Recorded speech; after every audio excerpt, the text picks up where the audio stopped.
So Clarissa is our speaker tonight. She's an avid postcard collector since the age of 15, when she found about 2,000 postcards in her grandfather's attic in Italy. And she's been involved in postcard collecting ever since and belongs to a number of postcard clubs. In her professional life, she's an expert on cement and concrete. And she worked for the, what's the name of the agency that you worked for? The National Institute of Standards and Technology in Maryland. I got a friend of mine, his father used to work there. Wasn't in cement. I forget what he did. Oh, we had a lot of all kind of departments. It covers everything. Clarissa's going to go ahead whenever you're ready, share your screen. And all right, so I will talk to you cement and concrete on postcards. And the first one, I thought it would be fun to say, darn, this cement highway. But actually, that's not cement highway that he's running on. This cat is a concrete highway. And I will explain the difference between the two. So what is concrete? Concrete is made out of cement and water. Cement is a powder, and that makes cement paste. When you add sand, about 1 or 2 millimeters diameters, you make a mortar that is very often used between bricks. And then if you add gravel, that can be as big as you want, you get concrete. Of course, we also add some chemical admixture to make it stronger, more flowable, all kind of goodies or better properties. So what is cement? Cement is basically limestone and clay with gypsum that is crushed, that is first thing taken from a quarry, and this is a postcard, probably in the 1918s timeframe. This Martinsburg, West Virginia quarry doesn't exist anymore, but there are apparently some location vestige of equipment that is still there. So then it's burned in a kiln at very high temperature, as is you can see, 1,500 degrees Celsius. And then it comes out as a clinker that is then ground, add gypsum, and it becomes a powder. So this is a postcard about the cement's kiln in Indochina, which was basically Vietnam. And this postcard is probably in the 1930, 1950. It was not mailed, so I have no way to know. But because it is in French, and the French left in 1954, so it's possibly that this is that period of time. As you can see, a kiln is a very big. You can see a person standing there, and you can see the monster. So it rotates, has fire on one side. It rotates regularly. You put the material in one on the top, and then the material will slowly go down and get burned. Then you can transport this cement in a cement truck, which looks like this, like a big funnels, where you can get underneath to take the powder out. And after that is mixed on a ready mix plant or in some kind of mixers, and on a concrete truck as well, on a concrete truck. So cement truck, concrete truck.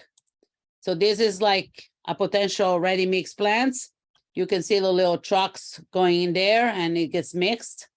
And this one, the legend on the back said is $1 million St. Lawrence River Seaway concrete batch plants for a lock in that project. Again, this one is a chrome postcard, probably 1960s. So now we'll be taking a tour of all kind, but before I do that, I want to remember, because it's my pet's arguments, cement and water, that when they mix together is a chemical reaction between the cement and the water. So if you stop the moisture when you have concrete mating, you will get a strength that is a lot lower than if you keep it moist all the time. The concrete doesn't dry, it has to hydrate. So it's a good hydration of the cements will give you a good concrete. So curing in water or moist is still in under plastic is a good way to do it. To make fun, this is 2 postcards that are with cats. I love cats. Mortar between bricks. It looks like a really kind of too liquid, this one. This one is a Blue Cat series from Irina Zanyuk from Belarus. I found it interesting. This one, the other one, is the famous Mainzer cats. And this is the only one I found that has construction on the cat, construction with concrete. You can see a concrete mixer here. And then the design, as we all know, is Eugen Hartung from Switzerland, who did the design. Mainzer was editor. I couldn't avoid to show you this one. I want to join the Mason. She's in high heel, a woman in 1911. Unlikely that they will hire anybody. But apparently I found out that this type of postcard, there is a series with other women in other professions. I couldn't find the other, but I saw them in a book that there are others. So a very brief history of concrete. The first concrete structure were actually in Syria in 6,500 BC. They were basically made out of mortar that between stones to hold them together. And they are basically lime that has hydrated with the water and then carbonated and become limestone again. So they were very simple. The Roman improved the mixture, adding pozzolanic, which is basically material that comes from the volcanoes, that obviously in south of Italy, they have quite a few of them. And so this is a favorite building of mine, the first structure that cast in place. The dome was a cast in place concrete dome and is one of the biggest dome, unreinforced, no metal in there, dome ever built. So this is an older postcard. I'm not sure the detail, but probably in the 40s, 40s. And then this is a postcard for today. As you can see, it hasn't changed much. This one was an artist rendition, and this is a photography. And the dome, if you ever have to go to Rome, is spectacular. And it has a hole in the middle where water can go and lights can go through. So then after the Roman have done this fantastic job of constructing bridges and aqueduct and others using some kind of mortar or concrete, the recipe was lost. And therefore, for all the Middle Age part, there were no concrete building done in Europe or anywhere else. Eventually, the Book of Virtues, which was a Roman, was rediscovered. And there they started again to imagine to use such materials. So they reinvented some of the Roman cements, and then it was improved by adding clay. The Roman didn't have clay, they have pure limestone. They added clay, and the biggest first achievement was in 1793 when John Smeaton rebuilt the Eddystone Lighthouse in Cornwall, England. This lighthouse had been built at least 3 times before he attempted to build it.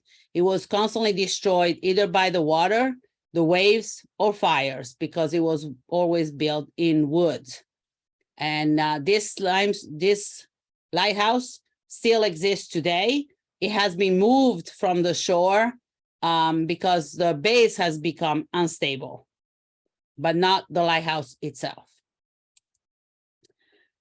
Portland cement, which is the one that everybody talks about today and the one that we use, it was a long process to invent it, so to speak. Louis Vicat was the first one. It was an artificial cement because it was clearly mixing correctly the lime and the clay in a known formula and how to do it. So that's why it's called artificial cements.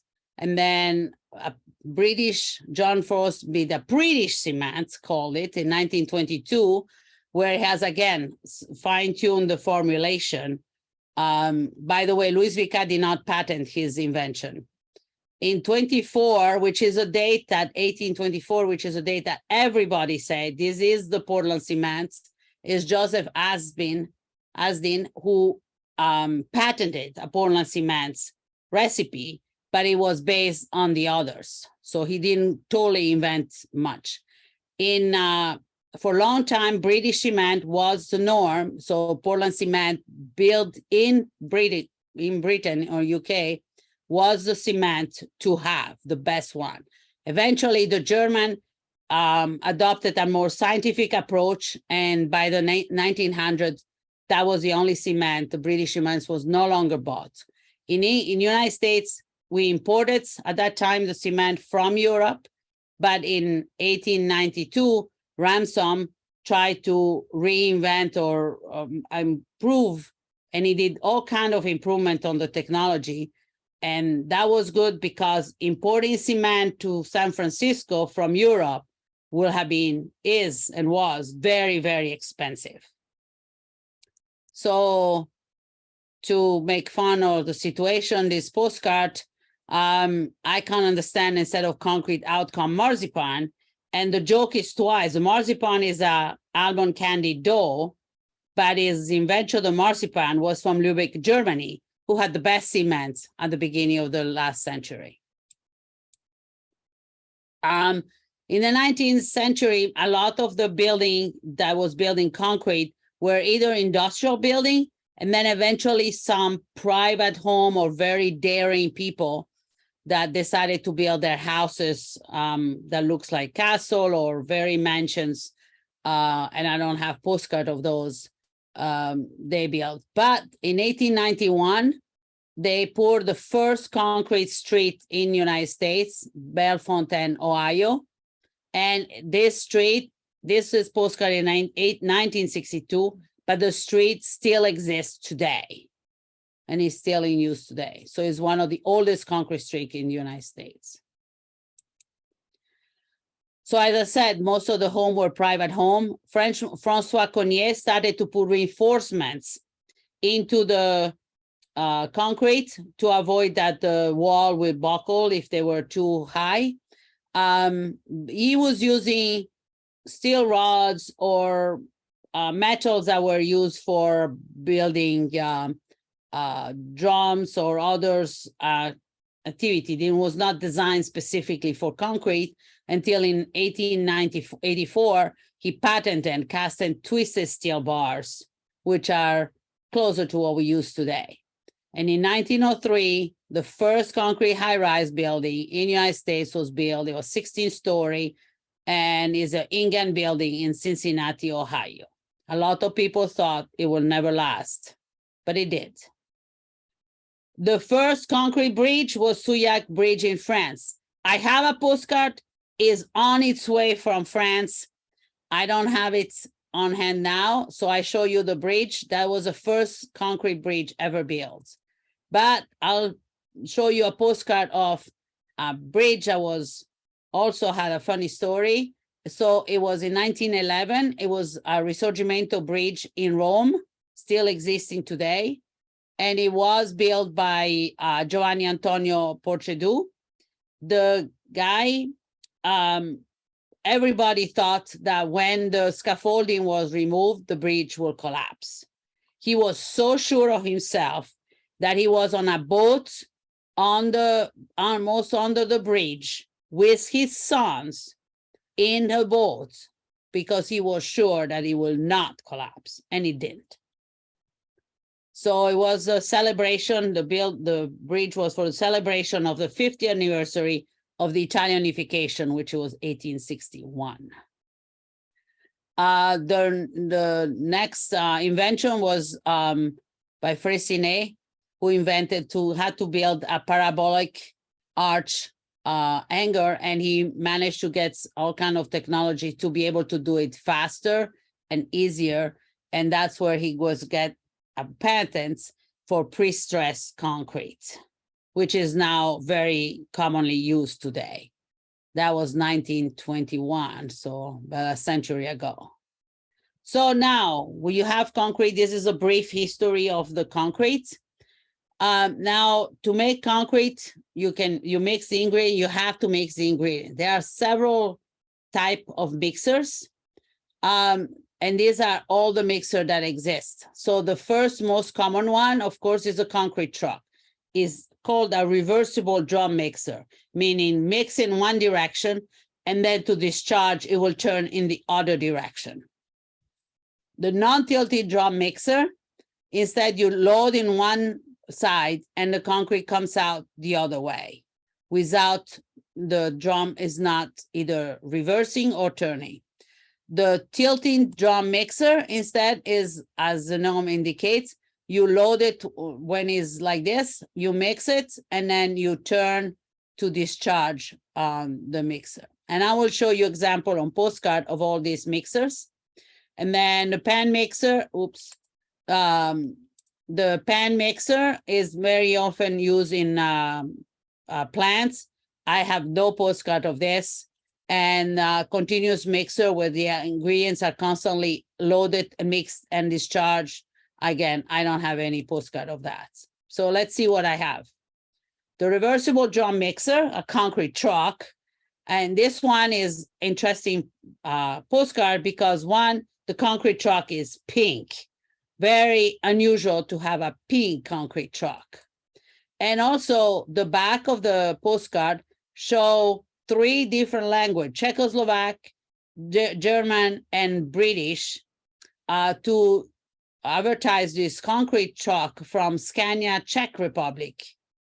So I found this is a modern postcard, but I found it interesting that they will advertise in 3 languages. A tilting drum mixer. This is a favorite of mine. As you can see, it's drawn by a horse. And the concrete drum mixer is right here, and then gets loaded and then switched by some pulleys to turn around. Another one that is more shape that you probably have seen around, that is still the same shape than is used today, is this, and they have 1 construction and 2 mixer built on the same one. And I guess it's some sacks of cement. This one is, I will call it hand mixing, because this drum was invented by one of the guy. On the back of the postcard, it said Ralph is in the middle.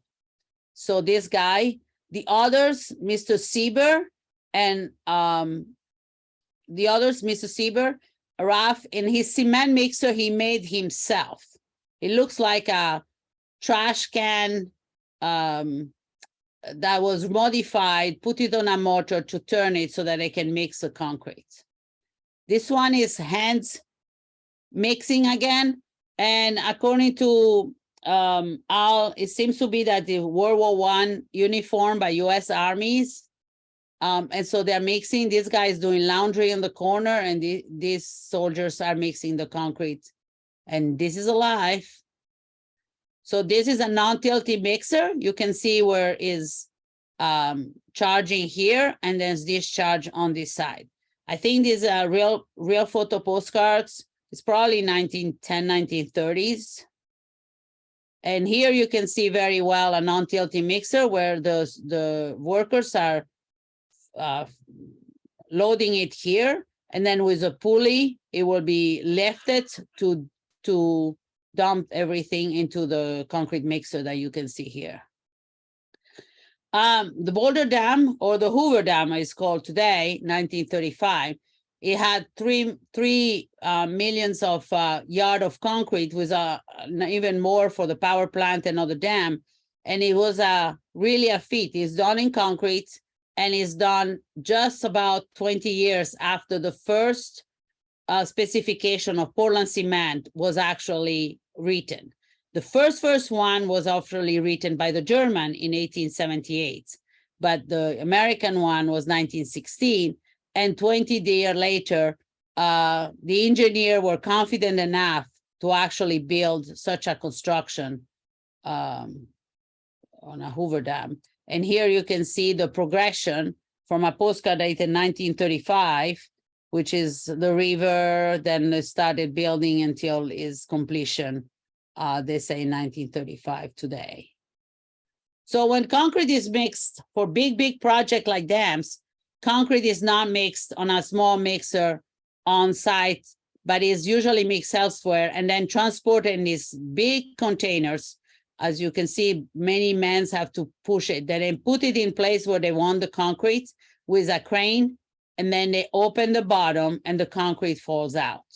These two postcards are from the Grand Coulee Dam, and which is a gravity dam on the Columbia River in Washington, and was built between 1933 and 1942.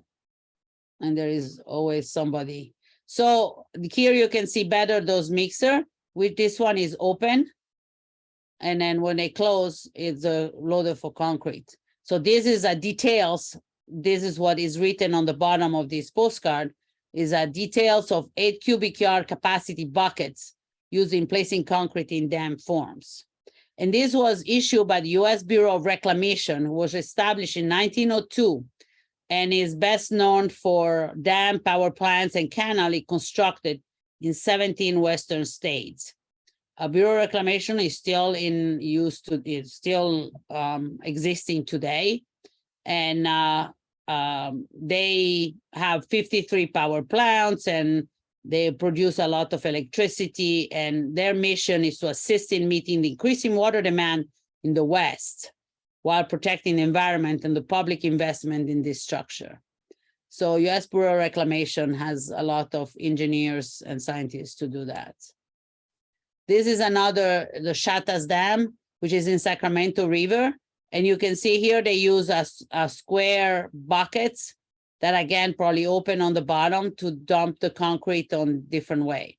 So for building the dam, they use little forms that they put, and then little by little they fill in between the forms, so they cannot build the whole dam in one concrete. So each one of those gets built, and then once it's cured, the formwork is removed and then build the next layer up.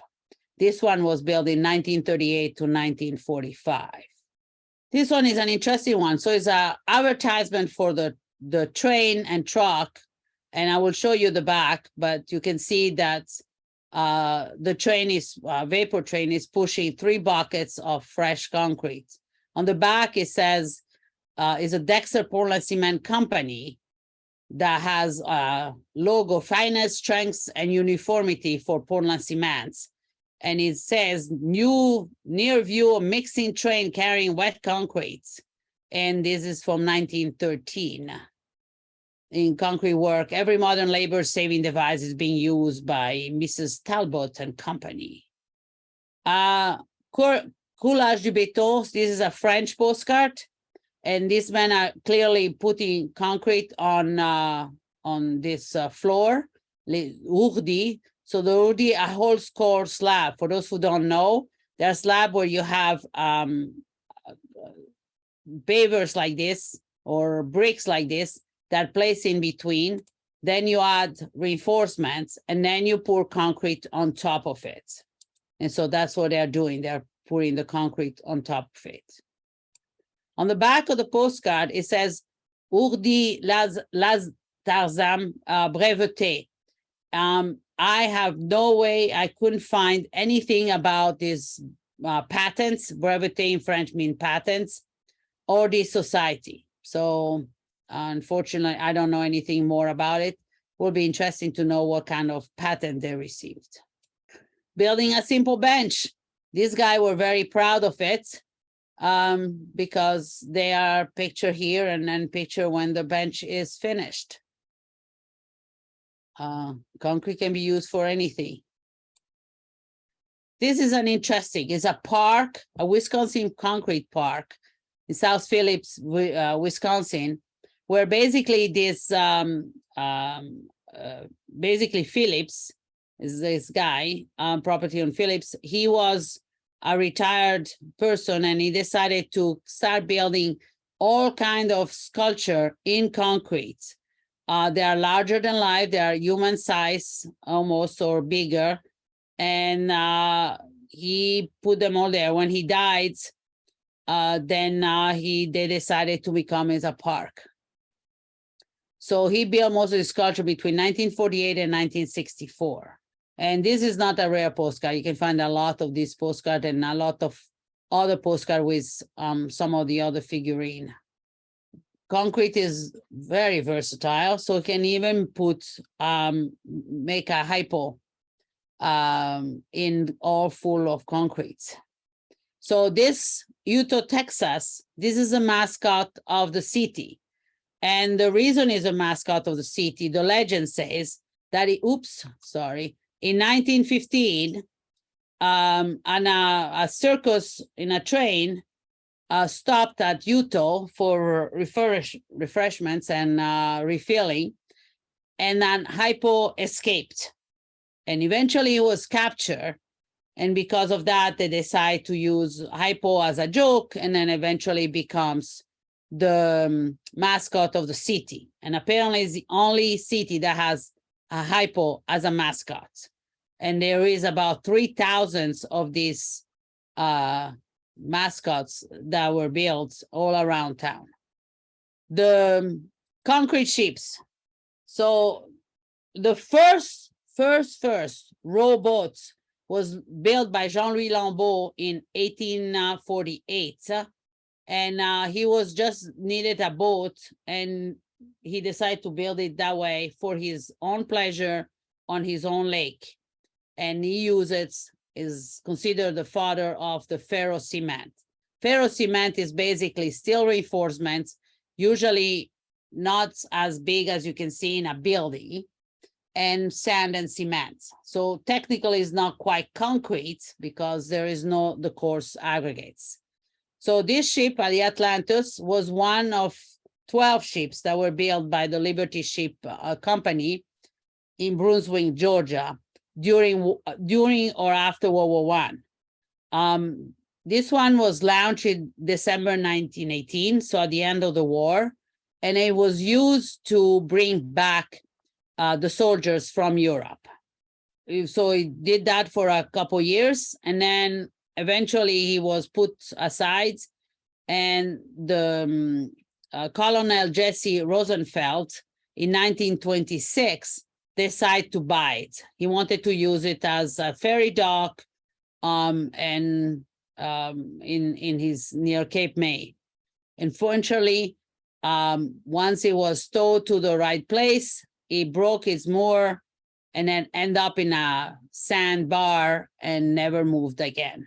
There was no way to break it free. So there it stays still today.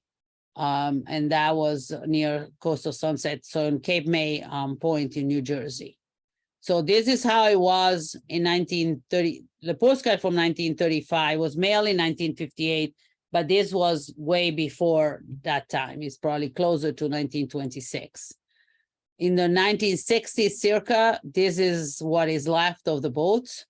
Unfortunately, the concrete might survive the water, although it's salt water, so it's not really very good for concrete, but all the metals is definitely rusted.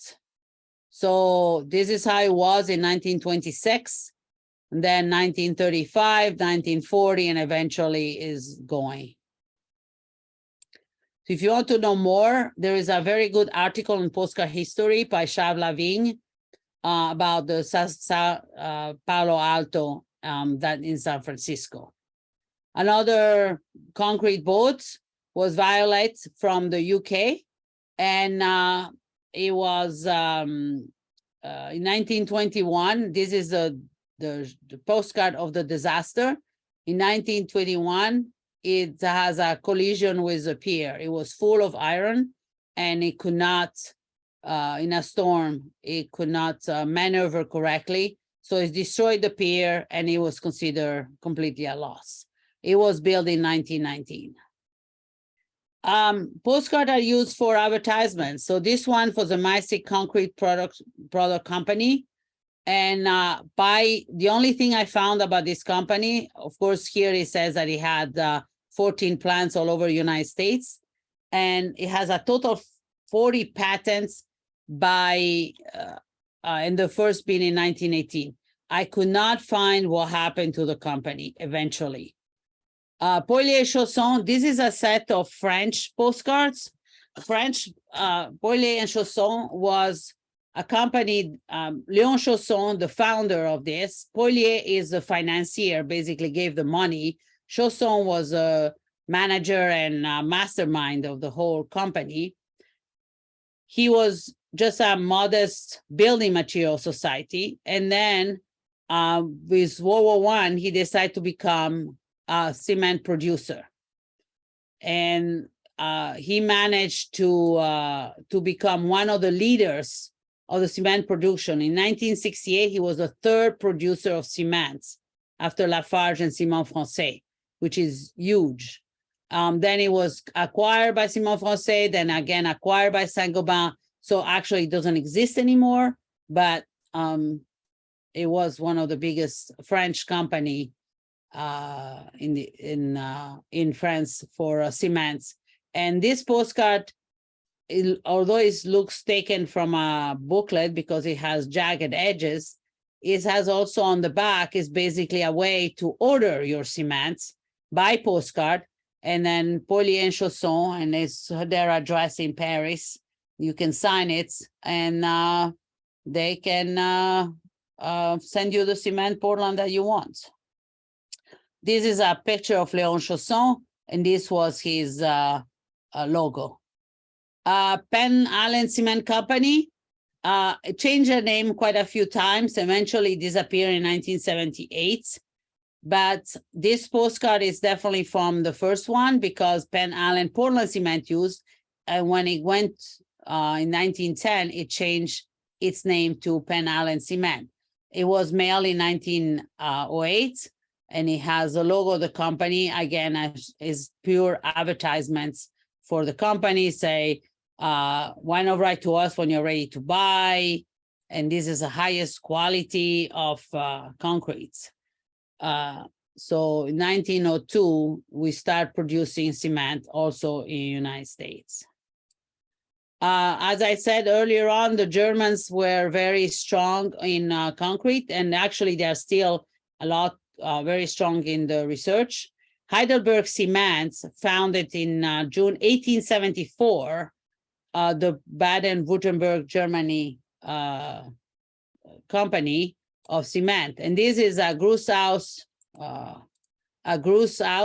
greetings from Laufen at Nectar.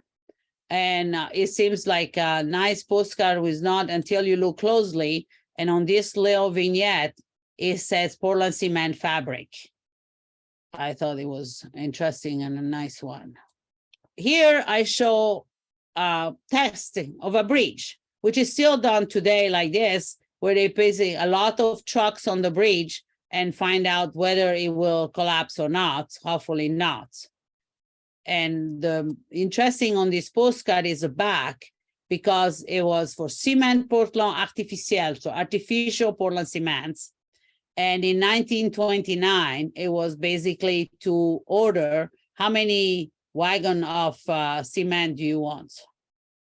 You can build anything with concrete or cement or mortar, and this one is the machine to build pots.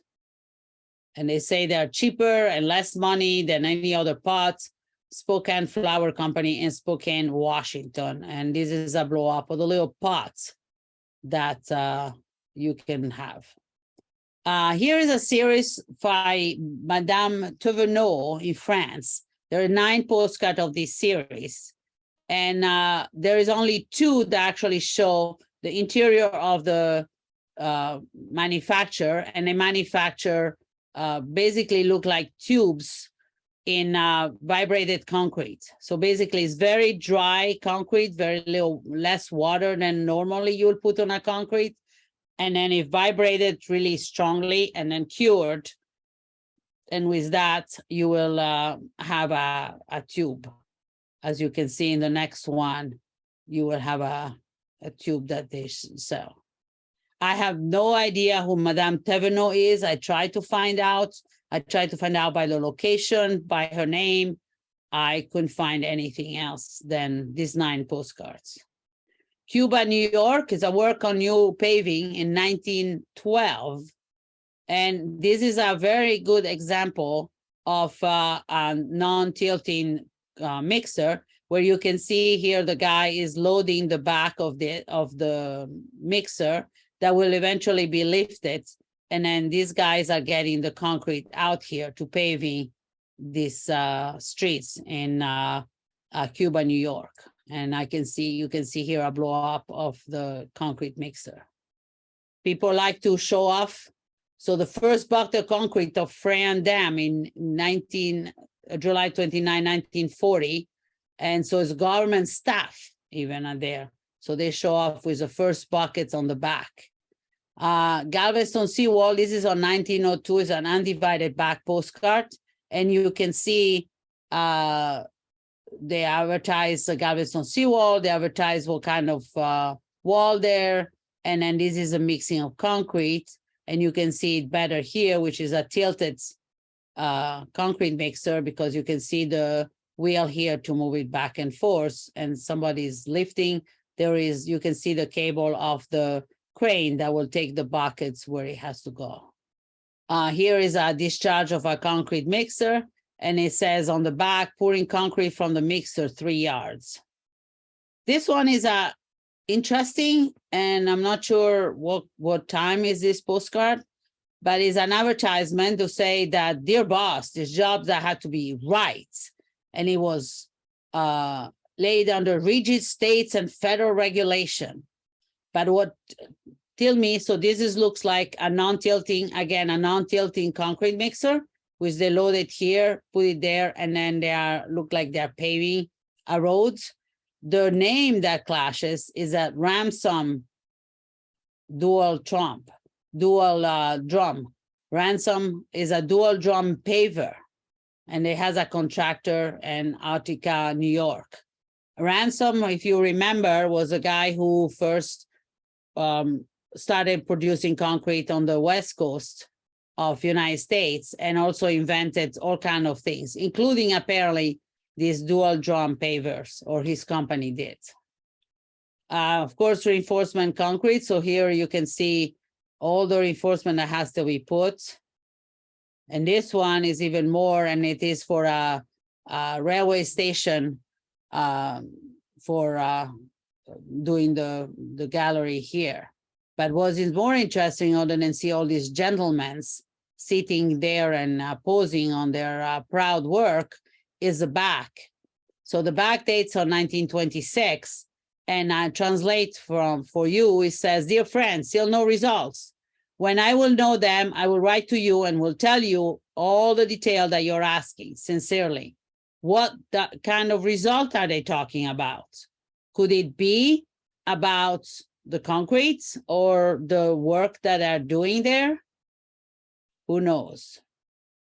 Panama Canal, obviously heavily in concrete. The main places you find for the Panama Canal scenes on concrete are the locks. So there is the Gatun Lock, the Pedro Miguel Lock, and the Miraflores Lock. So this is to give you a scale, is a sailor visiting Gatun Lock in Panama. As you can see, it's a huge construction.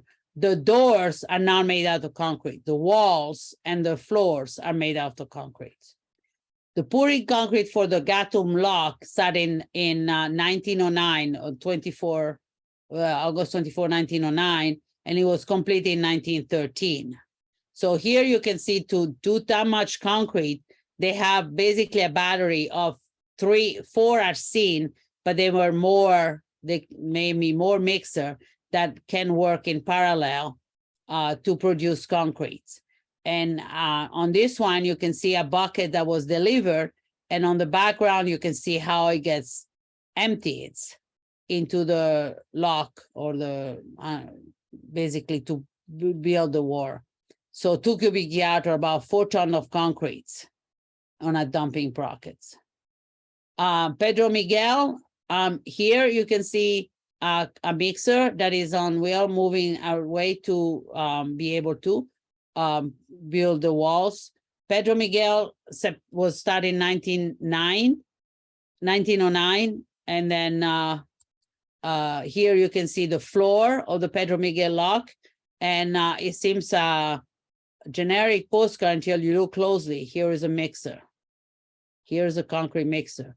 They had to do the concrete mixer on site because they were so huge places that probably was easier to have always a concrete mixer where you need it. Miraflores lock, which was started in 1910, is a here you can see the they say it's a concrete placing concrete crane. So probably the concrete mixer was here, and then the buckets were delivered where they needed. And then the whole things looked like they were moving it as they needed further along. You can see the size of this concrete mixer by the guy who is sitting right there. It's two tall as a man. This is for also for the Miraflores. And this is some of the buckets that you saw before that will be transporting the concrete by a crane on the location where they need it. The Aero Tunnel was built in 1988 and 1994. There is not many postcard that shows the concrete or the construction, but this one is the closest I have that saw the construction on the Shakespeare Cliff in 1988. And on the back is explained both in French and in English what is the details of this. And this is a part of a four series of construction in progress. Each series has between 5 and 7 postcards. In 1989, I found another type of series where they have big concrete blocks that were getting placed in the tunnel one at a time. And on the back, it explains exactly what it is, placements of a concrete tune line in the north landward running tunnel. These are 420,000 concrete segments of various sizes were needed for the tunnel. It's huge. This is kind of a fun one. Throwing empty cement sack in wet and dirty places may be quick, but 10 cents a bag, it is expensive. So for a while, the cement was not transported in bags, but in drums. Eventually, it was more practical to use bags. Here you can see the concrete mixer. And but the bags where if they get wet, they cannot be reused because, again, if cement gets wet, then it gets solidified, and that's not what you want on the cements. So you need to really keep them dry even after you empty them if you want to reuse them. And on the back, it says that basically they advise you how many you want to order from the Lehigh Portland Cement in Allentown, Pennsylvania, directed to Curtis Bay, Baltimore, Maryland, which is very close from where I live. And this was 1924. The postcards are still used today for advertisement. This one was an advertisement for 2000 from a test that you can use for testing concrete. And guess what? It was mailed to myself when I was still working by Jamie Instrument, which is a known company for instruments for laboratory. In the past, this is an older one, order 1953, and thank for your order is on its way from Licensed Product Corporation of America. And this one is the most fun one. So this guy, I got this postcard because this guy is eating chocolate while looking at a concrete truck. For those who know me, of course, I love concrete trucks, but I love chocolate as well. So I thought, wow, this combined the two things I like in one postcard. But then I looked closely. This was for a competition or a lottery. If you want, you can buy a ticket and you can decide what you want to win. 15 tons of concrete, jog-a-dog treadmill, a house window wiper set, or $20,000 cash. And this promotion closed on August 25th, 2000. From Australia. And I tried again to find out from the Kit Kat company and here who won and what did they choose for the prize. because I have a hard time understanding who will want 15 tons of concrete, but you never know. So this is a puzzle. And so this is all I had. Thank you. And I will leave you with this fun postcard. Couldn't you get a concrete road while I'm doing the dishes? And it's a postcard from the 1904 from the Ticknor brothers. Thank you. Thank you very much. Anybody have questions? Yes.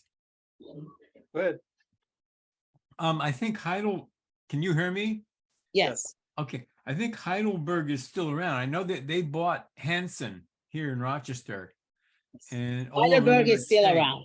Yes, Okay. Heidelberg is still around and is very much, and the German research on concrete is still very well done. So in your career, did you address this problem with concrete problems that have been going on? I guess since the 60s. Problems with the mixes they're using and the failure of concrete on some of the big jobs. Yeah, no, I was working, because I was working for the National Institute of Standard Technology. We are developing test methods so that the industry can better measure the different property or predict the performance. And that's where I was involved in. So, So when they take tubes of concrete during pours, well, you would analyze those. no, I was not.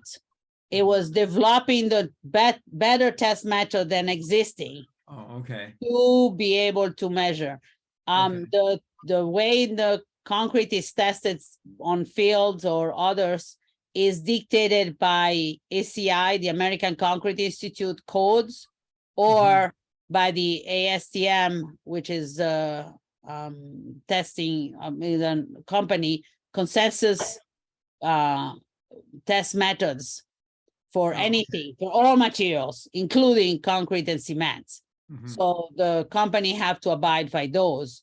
But if you want to develop a better test, then we were trying to develop better tests and then propose them and then go through the consensus process. We're not an enforcing agency. Okay, thank I you. still see we, although I'm retired, but never mind.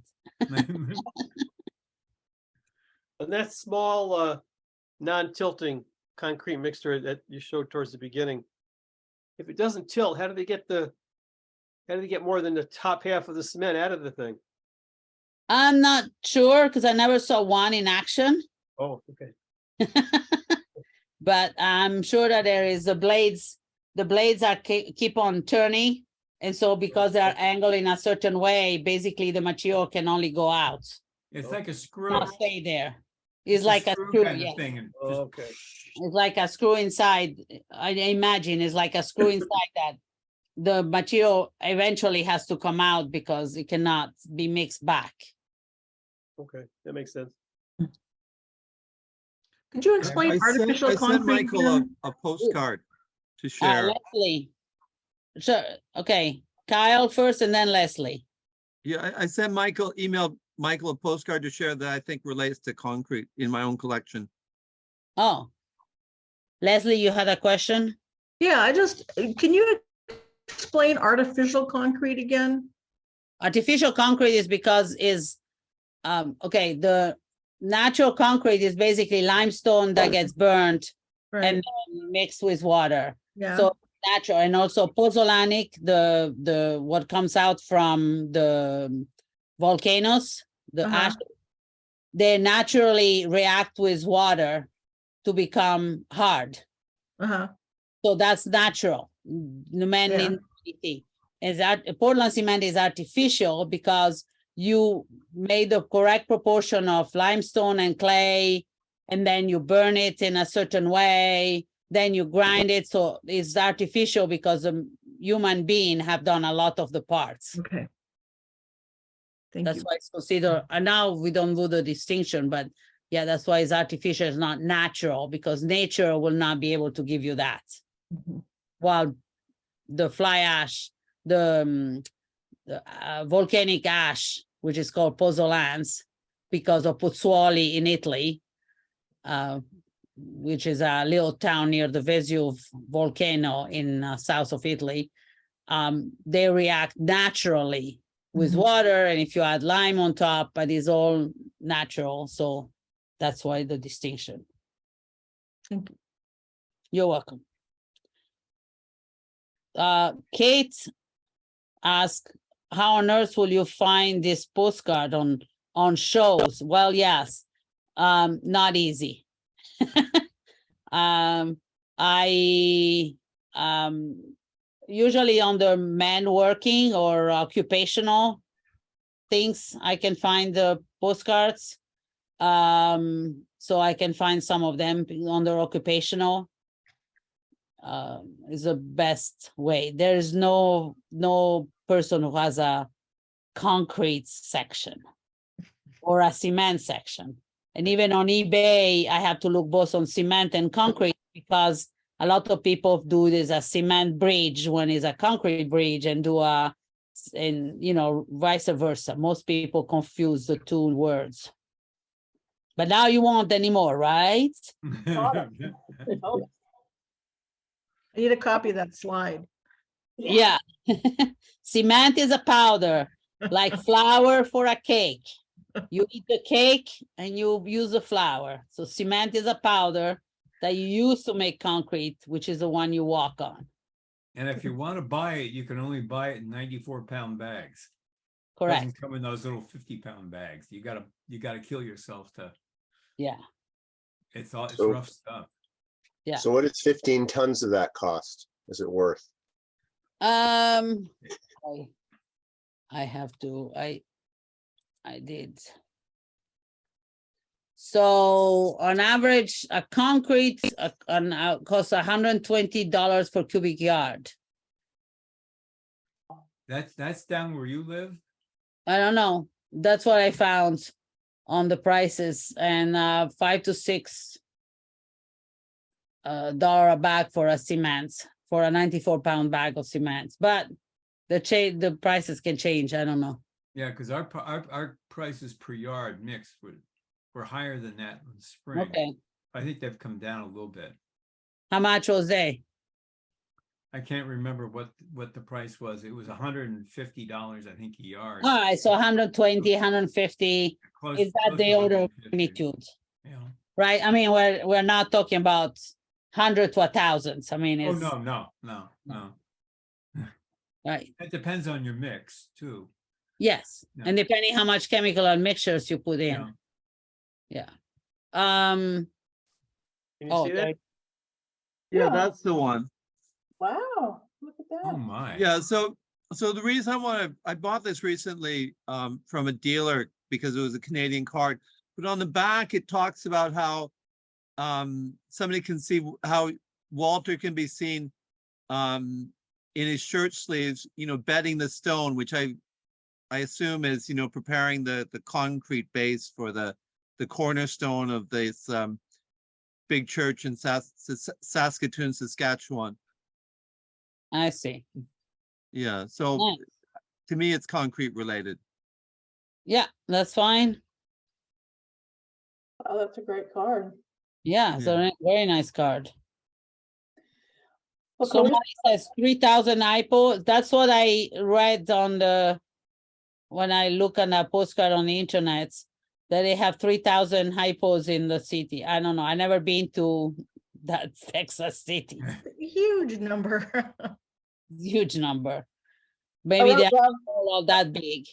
I wrote down the name of that city. It's now going to be my mission to go since I'm in Arkansas. Well, you'll have to take pictures of all the hippos and show them to us. Yeah, I'll we ride one of expect you them to and count send them. you a picture. That's Yeah. great. That's great. Clarissa, it's just a fascinating presentation and a fascinating thing to collect. And I have made notes. There's at least one, if not two, Arkansas postcards that are readily available related to concrete that I'm going to find and send to you because Oh, thank you. really, really fascinating. Thank you. Oh, thank you. Well, when you spend all your career working on concrete and cement, and then it sounds, when I found the first one, I said, oh, yeah. a merging of your career and your hobby. together. Yes, and then I can't stop now. And some are really expensive, some are, there is one postcard, somebody put it on the eBay for $249. I want to see if he can sell it. I doubt, Hey, because I don't think how many people are collecting those kind of postcards. You may have heard of Concrete Kate. She was locally famous. She was the daughter of the founder of Gleason Works. And at the beginning of the 20th century, she took an interest in a lot of things, and one of them was concrete. So she had her own sand quarry, and she built houses out of concrete in her neighborhood where she lived, and she built a wonderful mansion out of concrete. And she said one time as a child, I guess, she saw people jumping out of a burning mill, cotton mill, and she says, I'll never build anything out of wood again. And she never did, always concrete. So they called her Concrete Kate. What is her real name? Kate Gleason. Gleason. You'll find a lot on her. Yeah, she built those houses out in East Rochester, right? There's a whole Yes, street they of call it those. Concrest. Yeah. Well, one of the first houses built out of concrete was built because the wife of the owner did not want to live in anything that was wood because of fires. In Europe, a lot of the houses are built out of concrete. Even single home houses are built out of concrete. Nobody thinks about building out of woods. When I show my European friends how my house is built, they say, what? Why? Are you poor? Is that because they don't have any wood in Europe? It's probably, but it's partially is there. It's partially because the houses are considered an asset for the family. So nobody is thinking about selling the house, so they can take more time to build it. And then eventually they pass it to the next generation and the next generation and the next generation. While we build a house to live, and then 5 years later, we decide to move across country and we just sell and buy another one. Or we decide to downsize, upsize, whatever. So the style is different. So we want a house built fast, cheaper, and you don't care that it's not exactly the best, because you won't pass it to anybody and you won't live there for too long. So it's a different philosophy. They also have houses, I mean, lots of houses and buildings that are 500-600 years old where, Yeah, they're made out of bricks or stones at that point. Yeah, the older ones are more like bricks and stone. Yeah, I was reading when they built Hoover Dam, they had two mixing plants, and high mix and low mix. And they worked 24 hours a day, 7 days a week for, I guess it was 3 years. And they had found a source of aggregate right near where the dam was going in, and they had a washing plant and separating and a grading plant. Yeah. And then they could bring in the powder on a railroad spur. Yeah. And apparently they drove the people like slaves in these mixing plants in order to keep the schedule up. Your shift was 12 hours and no breaks. Oh, And, wow. Just in order to keep mixing and being able to dump stuff into the forms. Yeah, because you don't want to have cold joint, which means when the concrete is set and then you pour on top of that, Yeah. you have always a risk to have the joint between the two parts not being It wouldn't be completely sealable. Yeah, So with the you heat want out to there, keep they on had going. You want to keep on going, so that is not one pour, but is close to that. yeah, so in order to keep the surface alive, they had to keep Yeah. pouring. Keep pouring. Yeah. No, that was not an easy schedule, I'm sure, on those big jobs. Any other questions? They had There's to a keep- ship that brings regular Portland Portland cement over to Rochester all the time from Canada. It comes in. Yeah, it's just down the street from where I live. Yeah. It, they offload the cement there and, I don't, then it's picked up in trucks and taken to wherever they make the concrete. Where to need the cement. Yeah, it's just, They just bring this Portland cement. Yeah. They offload it in a big pipe. It's, probably a couple foot around. Yeah, the cement is still now shipped from across the ocean. Is amazing that we can't produce all the cements we need. Yeah, this comes from Canada. Yeah, I don't know where in this is Canada. but yeah. But they're regular, they have a regular schedule except for during the winter. Actually, I think a couple months ago, they made a trip where they thought they would have ice. They didn't have ice, so they brought another load over. Yeah. No, I'm not surprised. Yeah, we don't have a source of powder in this part of New York State. The closest source is Canada. somewhere in Ontario. Kyle might know where the source Yeah. is. Yeah, there's a big plant about 50 miles to the east of Toronto, and also the shipping dock is about a kilometer from my house. Oh, yeah. Uses a great deal of energy to make cement, doesn't it? My understanding is it's one of the top uses of energy in the world. It is very energy and also CO2 producer, because to produce cement, you have to decarbonate limestone, basically. And so there is a lot of CO2 that are emitted, other than for the combustion. So there are projects ongoing to try to reduce that. One way is to, of course, today's most cement are not pure Portland cement that are used. They are mixed with fly ash, silica fume, and other byproducts of other industry. So then per tons of concrete, you have less CO2 usage because the cement part. And then also to produce cement not from limestone. And there is one recently, an article I read that they will produce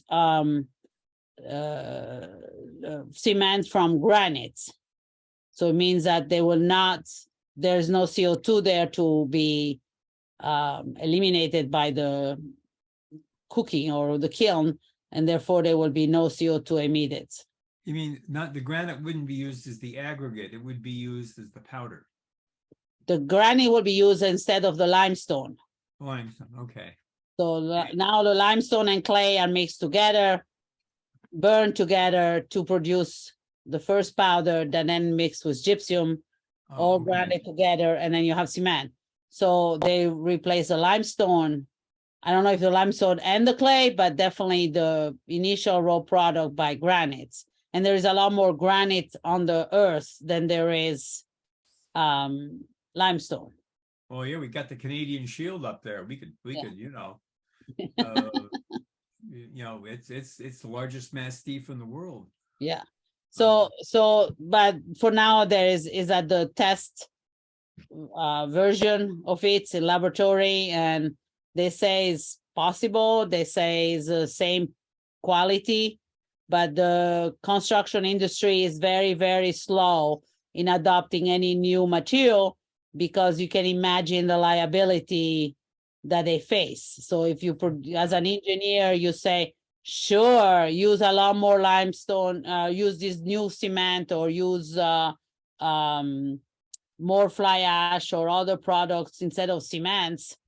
And then the building either collapse or deteriorate faster or something happens, you're in trouble.